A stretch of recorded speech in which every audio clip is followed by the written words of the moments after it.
Hello, good morning to all.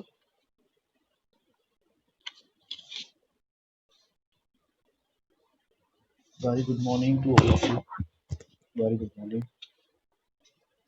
So आज हम discuss करने वाले हैं मुस्लिम लॉ में सम पार्ट्स। कल हमारा एक बहुत ही इम्पोर्टेंट इशू था और बहुत ही इम्पोर्टेंट टॉपिक हमने छोड़ दिया है मैरिज में, वो है इद्दत। ओके, सो यहाँ पे इद्दत के बारे में इसमें यूजीसी नेट एग्ज़ाम में अ, अ, कई बार जो है इद्दत के ऊपर जो है क्वेश्चन पुट अप होता है। तो मैं आपको थोड़ा सा इद्दत पे थोड़ा सा डिस्कस करेंगे हम थोड़ा सा। So what is the iddat? Anyone can you explain in a very few words?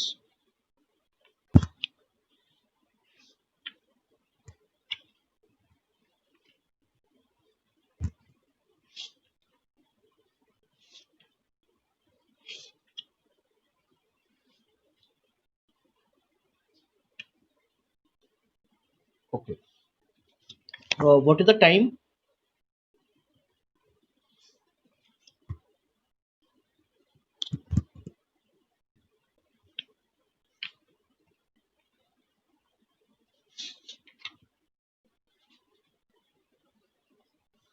जो एग्जाम में देखो, जो एग्जाम में इसको थोड़ा सा हम जो है डिटेल में इसको थोड़ा सा पढ़ते हैं, क्योंकि यहाँ से क्वेश्चन पुट अप होता है आपका। क्योंकि देखो, what is the iddat period?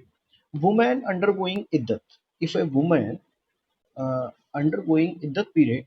Iddat is the period during which it is incumbent upon a woman whose marriage has been dissolved by a divorce or by death.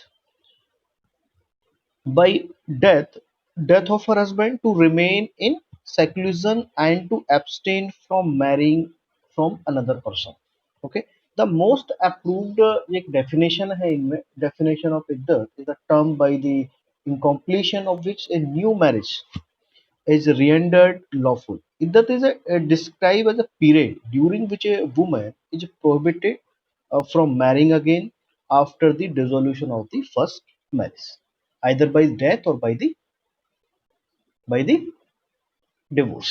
ठीक है, तो अब यहाँ पे जो इद्दत है, during the iddat period, during the iddat period if a woman marrying to someone person, marriage कैसी हो जाएगी? मैरिज यहाँ पे अंडर द सुन्नी लॉ जो है वो इरेगुलर हो जाएगी एंड वॉइड हो, वॉइड एन इश्यू। ठीक है, ये क्वेश्चन यहाँ से देखो इस तरीके से पूछा जाता है, if a woman the undergoing the iddat period और मैरिड टू समवन पर्सन, तो यहाँ पे मैरिज पे क्या इफेक्ट पड़ेगा? वो मैरिज जो है उसकी रेगुलर हो जाएगी और वो जो है वॉइड मैरिज होगी। सो अब यही कंडीशन यहाँ पे शिया लॉ में क्या है?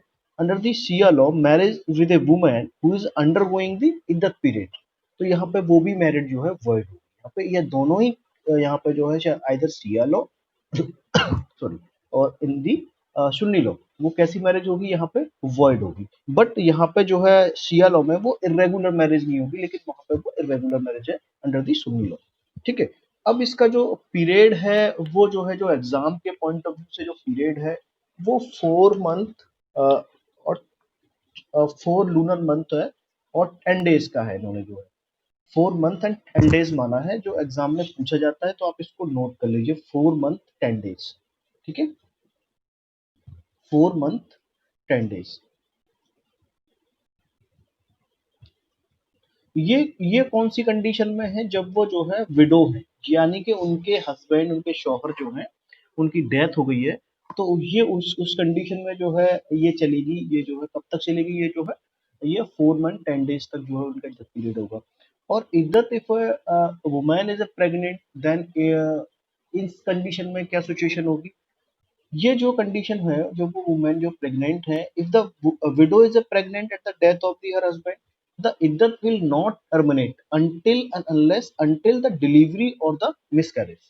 ठीक है, if a delivery or its miscarriage comes before 4 month and 10 days, the remaining period will have to be observed. ऐसे क्वेश्चन देखो एग्जाम में बीच बीच में से उठा के पूछ लिए जाते हैं। ठीक है, अब यहाँ पे जो थर्ड कंडीशन है वो इद्दत ऑफ तलाक। जब वहां पर उनका डिवोर्स हो गया है, उस कंडीशन में क्या होगा? The period of iddat in case of talaq is the three courses. If the woman is subject to menstruation, otherwise 3 lunar months. If the woman is pregnant at the time of the divorce, the iddat will not terminate till the delivery. So, in this condition of the iddat of the talaq, iddat when marriage is irregular. Marriage is irregular. What is in this condition? What will the head? If the marriage is irregular and the parties have separated before actual uh, consummation, there is no iddat. If the consummation has taken place, the wife is bound to observe the iddat. Okay, so these are the some conditions. In this conditions में women जो है इद्दत period को जो है observe करेंगी। ठीक है, तो ये तो आपका इद्दत वाला पीरियड हो गया। अब यहाँ पे हम थोड़ा सा इसको जो है एक नई प्रॉब्लम क्रिएट हुई है अभी रिसेंटली। वो क्या है कि nikah by phone, by video conferences and internet. Are you all aware of that कि इन दिस कंडीशन में क्या होगा? क्या by the phone, video conferences and internet, क्या निकाह जो है, जो मैरिज है, वो वैलिड है?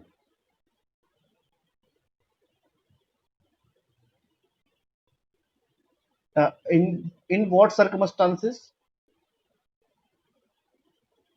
कंडीशंस भी हैं वहाँ पे। अगर वहाँ पे आपस में ही दो कपल्स हैं वहाँ पे, और कपल्स आपस में ही वो जो है फोन पे अपने आप निकाह कर लेते हैं, तो क्या वो वैलिड होगा? नहीं। until unless वहाँ, हाँ, the matter is nikah is a more complex than a sale deed, as the former involve an aspect of iddat and requires two witnesses, requires a must। यहाँ पे जो requires है वो जो दो witnesses का वो must है। Therefore, direct proposal of marriage and pronouncement of the consent and on internet, video conferences and by the telephone is not reliable। ठीक है ना? ये रिलायबल चीज नहीं है। However nikah will be a valid in case an attorney, यहाँ पे देखो एक वर्ड है an attorney is appointed for nikah proceeding. कौन यहाँ पे अटेंड, किसको अपॉइंट किया जाएगा? यहाँ पे एक जो अटॉर्नी है उसको अपॉइंट किया जाएगा फॉर निकाह प्रोसीडिंग के लिए। On this electronic media and two parties make a proposal and pronounce consent before their witnesses on behalf of the attorney. तो यहाँ पे जो अटॉर्नी है, अटॉर्नी की कंडीशन में यहाँ पे अगर है तो वो निकाह वैलिड होगा। अदरवाइज वहाँ पर विटनेस नहीं है, कोई नहीं है, तो वहाँ पे वो निकाह वैलिड नहीं होगा। ठीक है, are you getting this point? In both the circumstances. Okay, okay, हाँ। अब देखो हम बात करते हैं थोड़ा सा चल के, जो डिवोर्स पे आते हैं सीधा सीधा हम जो है। अब यहाँ पे शादी हो गई उनकी, अ, सीधा हम जो है डिवोर्स पे चलते हैं। देखो डिवोर्स में जो प्रोविजंस हैं, जो इंडिया में और पूरे वर्ल्ड में, सबसे पहले वर्ल्ड की बात करते हैं। वर्ल्ड में अगर कहीं डिवोर्स का कोई सबसे पहले, अगर कहीं कोई प्रोविजन था वर्ल्ड में सबसे पहले, तो वो जो है अंडर दी मुस्लिम लॉ है। ठीक है, अंडर दी कुरान उसको जो है मेंशन किया गया था वर्ल्ड में। ठीक है, इससे पहले कहीं भी हमने कहीं भी उसको जो है डिवोर्स का हमने प्रोविजन नहीं देखा। इंडिया में हमने जो है जब हिंदू मैरिज एक्ट बनाया 1955 में, तब इसको जो है इंडिया में इसको जो है रिकॉग्नाइज किया गया। But first time in the world अगर कहीं भी डिवोर्स का कोई प्रोविजन था, तो डिवोर्स को जो है मुस्लिम लॉ में जो है रिकॉग्नाइज किया गया था। ठीक है, अब यहाँ पे इसको जो है एक अंडर द मुस्लिम लॉ भी इसको जो है एक सेन कहा गया है, बहुत बड़ा पाप है। और इसको जो है जब आपके हालात इतने बदतर हो जाएं कि आप साथ में रह ही नहीं सकते हैं, उस सर्कमस्टांसेस में, उन कंडीशंस में इस चीज को अप्लाई करने के लिए कहा गया। ना कि आप जो है छोटी छोटी चीजों पे आप जो है कि हम डिवोर्स दे देंगे। तो डिवोर्स का जो है यहाँ पे जो है कुरान में भी जो है वर्सेस हैं, इनमें कहा गया है कि जो है कि तलाक जो है, आपको वर्ड उसका नाम भी लेना गुनाह है आप जो है। लेकिन बाद में कुछ कंडीशंस ऐसी बन जाती हैं कि आपको वहां पे लेना है वहां, तो उस कंडीशन में आप ले सकते हैं। अदरवाइज ये जो है बहुत बड़ा एक सेन है। और इसमें देखो prophet of Islam is reported to have said with Allah the most distable all the things permitted as a divorce, and towards the end of his life he practically forbade its exercise by a man without intervention of an arbiter or a judge. अब यहाँ पे ये चीज जो है profit of इस्लाम साहब ने कही यहाँ पे जो है।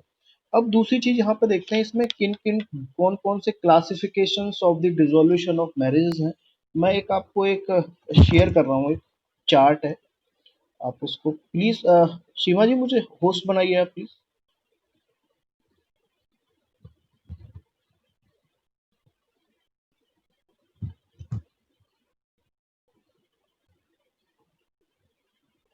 ओके,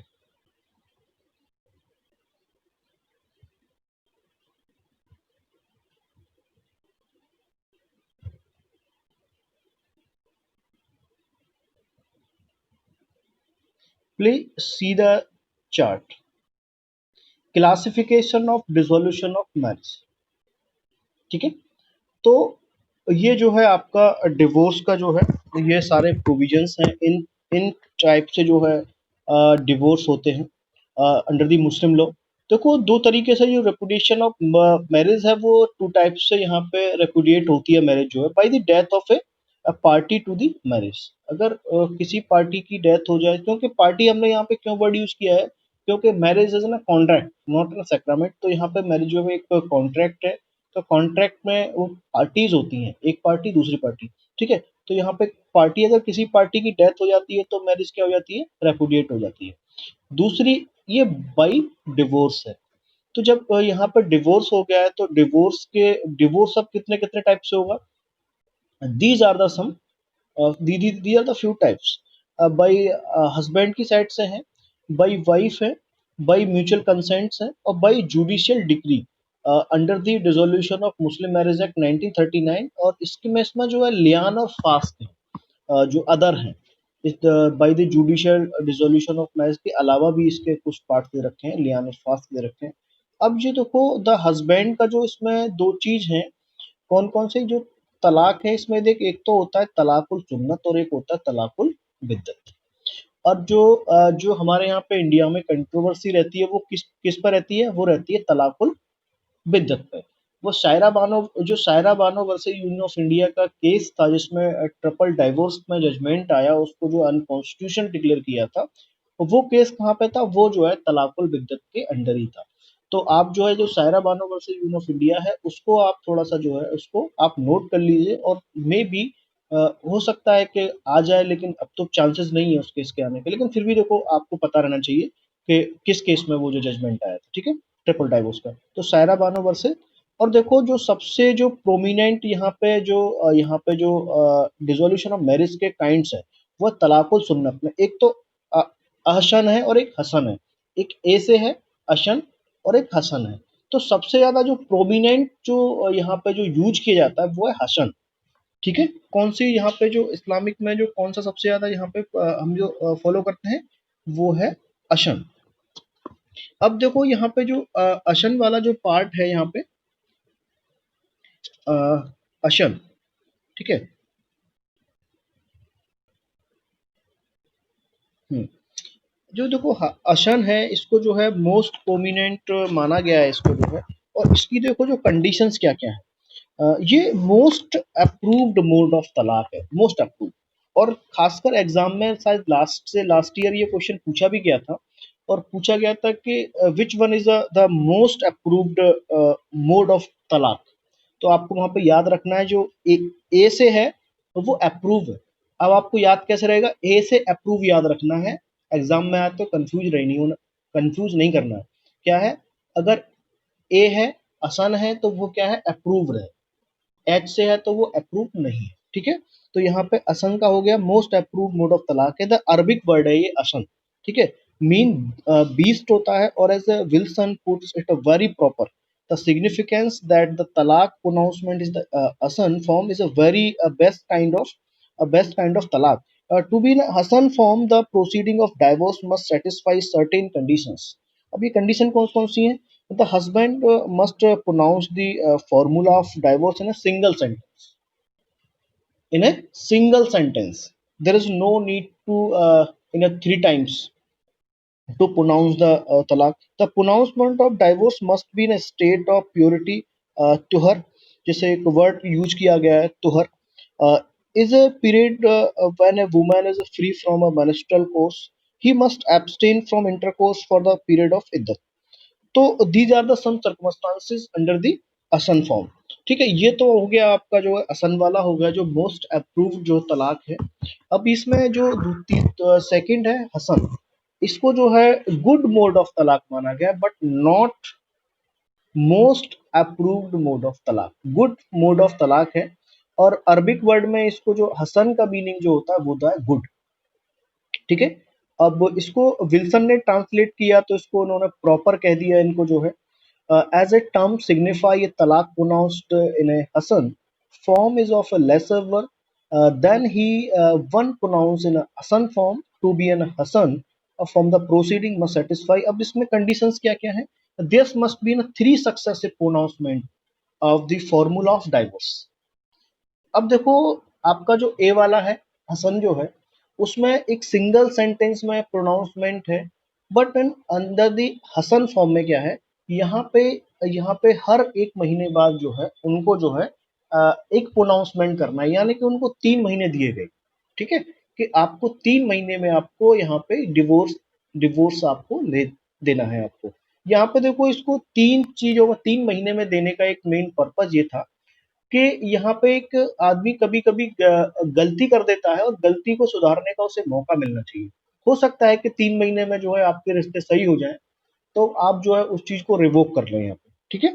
बट जैसे ही आपने यहाँ यहाँ पे किसी ने जो है लास्ट प्रोनाउंसमेंट किया वहाँ पे, तो वो जो है फिर वहाँ पे जो है फिर वो अनरिवोकेबल हो जाएगा, उसे आप रिवोक नहीं कर सकते यहाँ पे, ठीक है?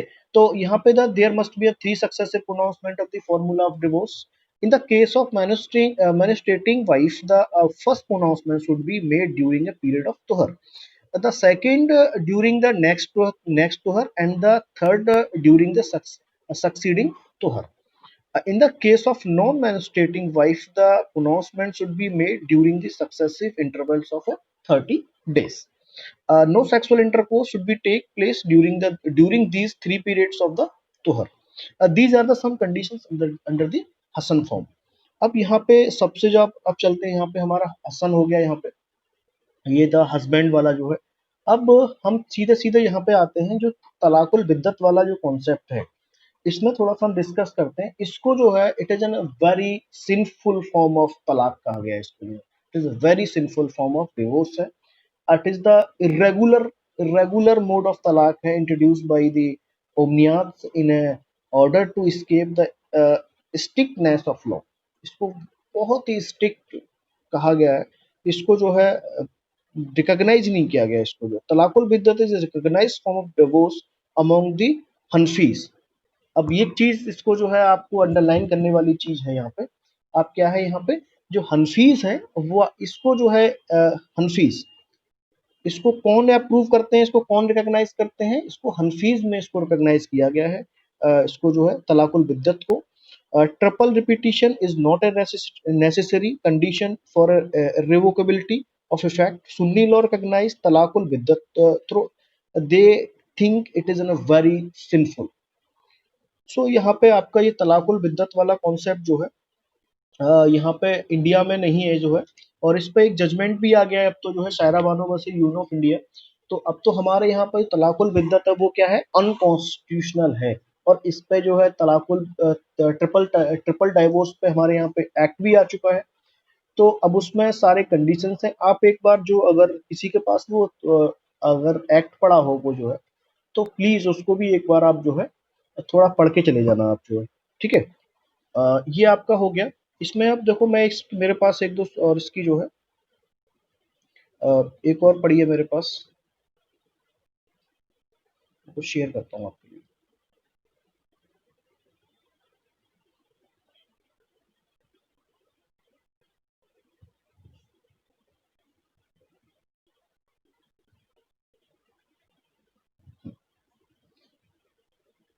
सी this is the judgment of the supreme court in Shayara Bano versus union of India. ठीक है। और इसमें जो जजमेंट आया था ये कब प्रोनाउंस किया गया था, ये जो है 22 अगस्त 2017 था। और ये मेजोरिटी में, कभी कभी देखो ये मेजोरिटी भी पूछ लेते हैं कभी कभी के क्या है कि किस किस रेशियो में आया। तो ये 3/2 था। The judgment by the majority hence further directed by the Government of India to lay proper legislation in order to regularize the proceeding of divorce as per the Sharia law. तो ये जो जजमेंट था, और इसमें कौन कौन चीफ जस्टिस कौन थे, केहर थे, जस्टिस अब्दुल नजीर थे, और judgment written by the chief justice Khehar. ठीक है, तो ये जजमेंट था यहाँ पे जो है। ठीक है, स्क्रीन शॉट ले लेना इसका आप लोग। ठीक है।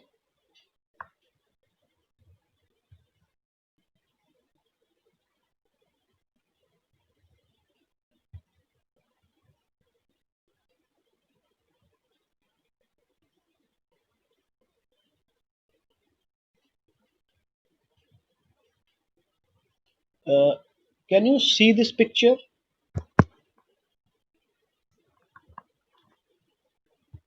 ओके। ये जो है क्या है, dissolution of Muslim marriage act, dissolution marriage किसी के अगर ये किसी के पास बेयर एक्ट हो इसका, ठीक है ना, मुस्लिम मैरिज, मुस्लिम लॉ का, तो इसको देख लीजिए क्योंकि इसमें से देखो क्वेश्चंस आते हैं। ठीक है। तो इसमें देखो ग्राउंड दे रखे हैं, grounds for decree for dissolution of the marriage. ठीक है। These are the some grounds, और इसमें से एक क्वेश्चन आएगा, 101% आता है। ठीक है। इसमें से क्वेश्चन जो है 101% एक क्वेश्चन आएगा। अगर आप ये सारे ग्राउंड्स यहाँ से पढ़ के जाते हैं तो यहाँ से एक क्वेश्चन आपको जो है 101% मिलेगा एग्जाम में। और ये जितने सारे ग्राउंड्स हैं, अब खासकर कहाँ से पूछता है, मैं ग्राउंड्स बता देता हूँ आपको, कहाँ कहाँ से क्वेश्चन पुट अप होते हैं इसमें से।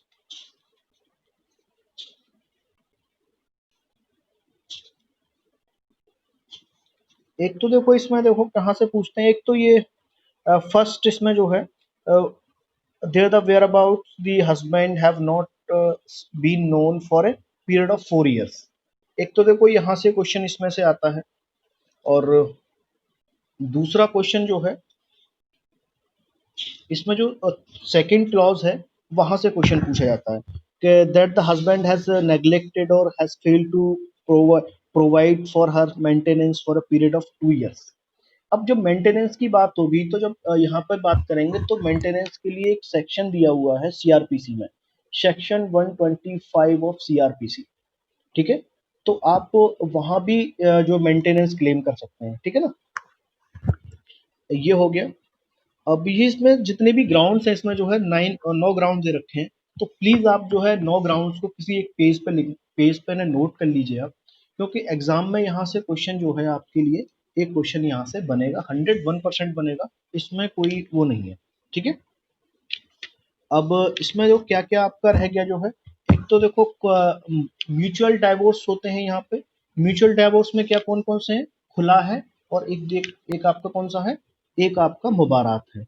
ठीक है, खुला एंड मुबारात। तो यहाँ पे ये खुला और मुबारात क्या है, ये जो है दोनों कौन से हैं, ये जो है म्यूचुअल कॉन्सेप्ट है आपका जो है। ठीक है। और देखो अब इसमें तीसरा क्या है, एक इला का कभी कभी क्या करते हैं, इला इला पूछ लेते हैं कि इला इला जो है, इला का मीनिंग क्या है, इला कौन सा डाइवोर्स है। इला का जो मीनिंग है, anyone can, what is the ila? हाँ, प्लीज।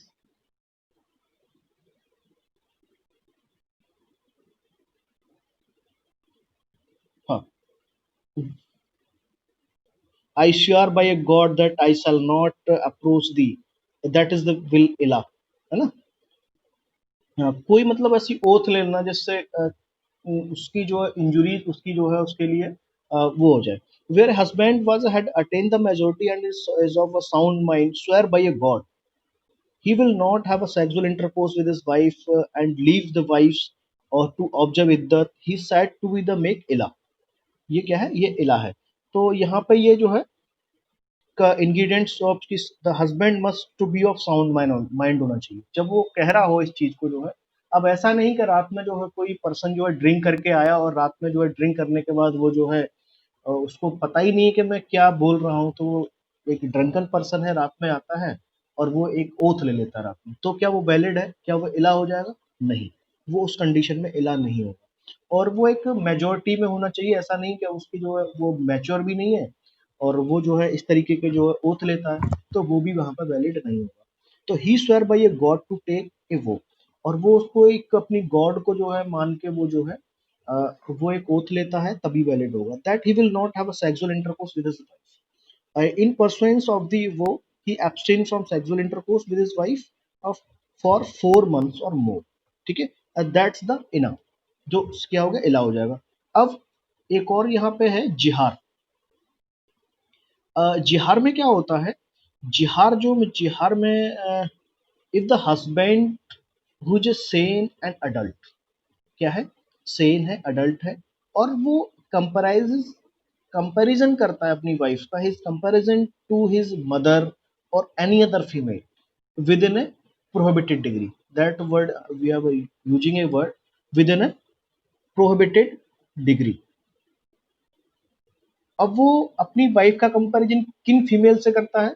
जो प्रोहिबिटेड डिग्री में आती है, वहां पे उनका जो है वो कंपैरिजन करता है। तो वो इस कंडीशन में क्या, कौन सा यहाँ पे कि क्या होता है, कौन सा डिवोर्स होता है? यहाँ पे जिहार होता है। ठीक है, यहाँ पे कंडीशंस क्या क्या है इसकी? Husband must be an sane होना चाहिए, मस्ट बी एन एडल्ट होना चाहिए, he comparison his wife to his mother और any other female within the prohibited degree, then the wife has a right. Wife के पास क्या क्या right? अगर ऐसा कोई हस्बैंड करता है तो वाइफ के पास क्या क्या रखें? To refuse to have sexual intercourse with him till he has expiated himself from penance prescribed by law such as freeing a slave, जब तक वो क्या नहीं करता है, freeing a slave, fasting for 2 months, feeding 60 poor persons। तो ये जो है इलाज जब तक रिवोक नहीं होगा तब तक ये कंडीशन किसी, आप किसी एक, तो उन्हें किसी को छोड़ना पड़ेगा, किसी को जो भी स्लेव है, और उन्हें 2 महीने तक जो है फास्टिंग रखनी पड़ेगी, और 60 जो पुअर पर्सन्स हैं उनको जो है खाना खिलाना पड़ेगा, तो ये जो है जिहार हो जाएगा। ठीक है, तो ये आपका जो है, अब देखो एक यहाँ पे एक वाइफ के लिए एक अलग से एक इन्होंने डाइवोर्स का प्रोविजन दे रखा है, वो है यहाँ पे तफवीज, तलाक ए तफवीज। तो कभी कभी ये पूछ लेते हैं कि ये जो वाइफ के लिए एक सिंगल एक प्रोविजन दे रखा है सिर्फ कोई, और ये ज्यादातर तो इसमें सारे के सारे राइट्स जो है हस्बैंड के लिए हैं, सिर्फ हस्बैंड ही डिवोर्स दे सकता है यहाँ पे। बट यहाँ पे एक जो है तलाक के तफवीज जो है, तलाक बाई दी वाइफ है, under the husband's delegated power. तो द डॉक्ट्रिन ऑफ तफवीज और delegation of power is an important topic of the Muslim law of divorce. A husband में either himself repudiate his marriage, his wife, or delegate this power of repudiating her to a third party or even to his wife। या तो वो किसी को अपनी power को transfer कर सकता है, या फिर अपनी पावर को किसको दे सकता है? वो वाइफ को दे सकता है। तो इसी जो डेलीगेशन है, इसी चीज को हम क्या बोलते हैं, अपनी डेलीगेट कर दी उसने पावर, तो उसको क्या बोला जाता है यहाँ पे? तफवीज बोला जाता है उसको। तो आपको तलाक तफवीज समझ में आ गया?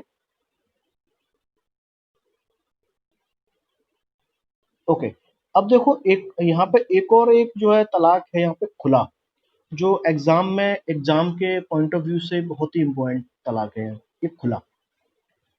ठीक है, खुला में क्या होता है? What is the khula? Anyone?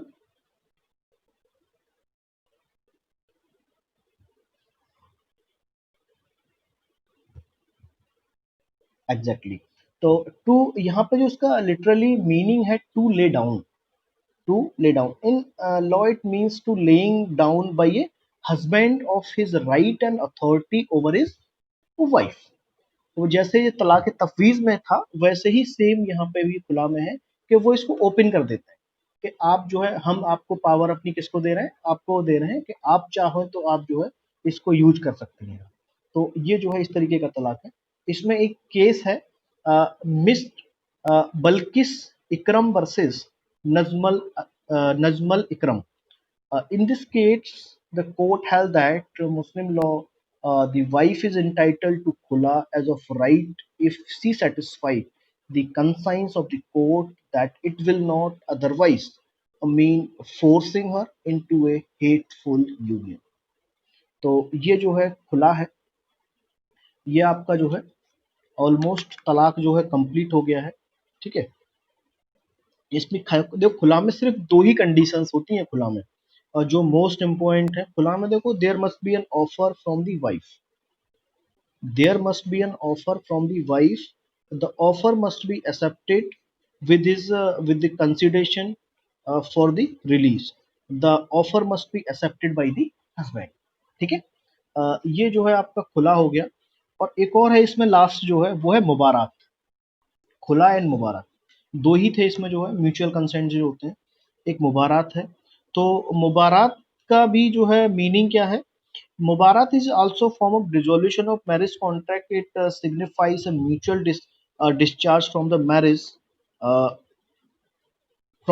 marriage claims. In Mubarak, the aversion is a mutual, and both the side desire separation. That it involves an element of mutual consent. ठीक है, तो यहाँ पे मुबारक में क्या है कि म्यूचुअल कंसेंट है। अब दोनों में टाई जो टाई होता है कि आप लोग जो है हम म्यूचुअल कंसेंट से जो है हम जो है डिवोर्स यहाँ पे ले रहे हैं। ठीक है, खुला is an consideration passes from wife to the husband. In Mubarak the question consideration does not arise. ठीक है, तो ये आपका मुबारक हो गया आपका जो है। और एक और है लियान। इसमें क्या होता है कि हस्बैंड जो है अपनी वाइफ पे कुछ फॉल्स चार्जेस लगा देते हैं, लाइक एडल्ट्री और एनी जो सिंफुल है, और जो ठीक है, इस टाइप से कुछ चार्जेस लगाते हैं वो जो है वाइफ पे। तो यहाँ पे इसको लियान कहा जाता है, फॉल्स चार्जेस ऑफ एडल्ट्री। तो इसको हम जो है लियान बोलते हैं। ठीक है ना, इसके ज़्यादा नहीं तो आपको कम से कम जो है देखो सारे आपके जो है इसमें याद रखने की ज़रूरत नहीं है आपको सब कुछ जो है। बस आपको क्या करना है, इसके जितने भी ये मीनिंग्स है ना अदर अदर जो है, लियान का क्या मीनिंग हुआ, खुला क्या है, मुबारात क्या है, तो ये सब चीज़ें बहुत ज़रूरी है जानना। लेकिन इसमें जो असन है और हसन है ये आपको ज़्यादा मोस्ट इम्पोर्टेंट है। और बाकी इसमें सब चीज़ें बस आपको क्या रखना है, इसको बस इनका मीनिंग याद रखना है बस कि ये है क्या। ठीक है, तो इसमें से आपका 101% यहाँ से एक दो क्वेश्चन हमेशा आता है, या तो वो केस लॉ पूछ लेंगे यहाँ से, या फिर जो है डायरेक्टली यहाँ से क्वेश्चन पूछेंगे। तो ये तो आपका हो गया, आपका डिवोर्स हो गया। ठीक है, अब अभी तो हमारी ये वाली मीटिंग जो है खत्म होने वाली है 1-2 मिनट में। ये देखो यहाँ पे एक जो लास्ट है वो है आपका, मैंने बता दिया है कि जुडिशियल डाइवोर्स में जो dissolution of Muslim marriage act है 1939, वहां से भी एक क्वेश्चन आएगा। तो प्लीज आप जो है या तो इस कॉपी को 1939 की पीडीएफ कॉपी जो है आप डाउनलोड कर लीजिए। वैसे मैं अभी शेयर कर दूंगा आप लोगों के लिए ग्रुप में। ठीक है, इसकी कॉपी एक एक तो यहाँ से क्वेश्चन आएगा, इसमें से जो है 101% आएगा, और एक क्वेश्चन आपका डिवोर्स से आएगा। तो इस तरीके से यहाँ से आपसे दो क्वेश्चन पूछे जाएंगे डिवोर्स। यहाँ से तो आपका जो 1939 का एक्ट है इसमें से तो एक क्वेश्चन आपका आना ही आना है, एक क्वेश्चन। ठीक है, जो 9 पॉइंट दे रखे हैं 9 पॉइंट आप पढ़ लीजिए, उसमें से आपको एक क्वेश्चन आपको मिल जाएगा। ठीक है, और एक क्वेश्चन आपका जो है यहाँ से आएगा आपका, जो इसमें गार्जियनशिप है। पिछली बार क्या हुआ था, गार्जियनशिप का सिर्फ मीनिंग पूछ लिया था कि मुस्लिम लॉ में गार्जियन को क्या कहते हैं। एनीवन कैन, इसको क्या क्या बोलते हैं उसको, गार्जियनशिप को?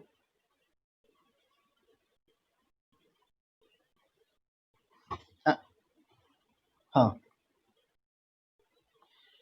इसको जब्र बोला जाता है, गार्जियनशिप को जब्र बोला जाता है। ठीक है, और द टर्म गार्जियनशिप विलायत से can not the guardianship of A minor. और जो गार्जियनशिप है यहाँ पे, गार्जियनशिप को अंडर दी मुस्लिम लॉ बड़ा जो है कॉन्ट्राडिक्टरी है थोड़ा सा ये जो है। क्योंकि कॉन्ट्राडिक्टरी इसलिए है क्योंकि जो एज ऑफ मेजोरिटी है उसमें थोड़ा सा डिफ्रेंसिएशन है यहाँ पे। क्योंकि अंडर दी मुस्लिम लॉ वो जो है 15 ईयर्स तक माना गया है, और जो हमारा इंडियन मेजोरिटी एक्ट है और जो 1875 का, उसमें 18 ईयर्स रखा गया है उसको जो है। अब देखो बात आती है कि यहाँ पे कि जो इंडियन मेजोरिटी एक्ट है वो किस किस चीज़ों में हमारा एप्लीकेबल होगा और किस किस चीज़ों को छोड़ के एप्लीकेबल नहीं होगा। तो इस चीज़ को आप जो है याद रखना है। तो Muslims are governed by the Indian majority act 1875 except कौन कौन चीज़ों पर ये एप्लीकेबल होता है, except matter relating to the marriage. लिख लो, इंडियन मेजोरिटी एक्ट किस किस चीज पे एप्लीकेबल नहीं होता है, मैरिज पे एप्लीकेबल नहीं होता है, डिवोर्स पे एप्लीकेबल नहीं होता है, और आपका डावर पे एप्लीकेबल नहीं होता है। ठीक है, लेकिन अब जितनी भी चीजें हैं अपार्ट फ्रॉम दिस, उन सब पे क्या होगा, Indian majority act 1875 will be applicable. ठीक है, अब कौन कौन सी चीजें थी अभी?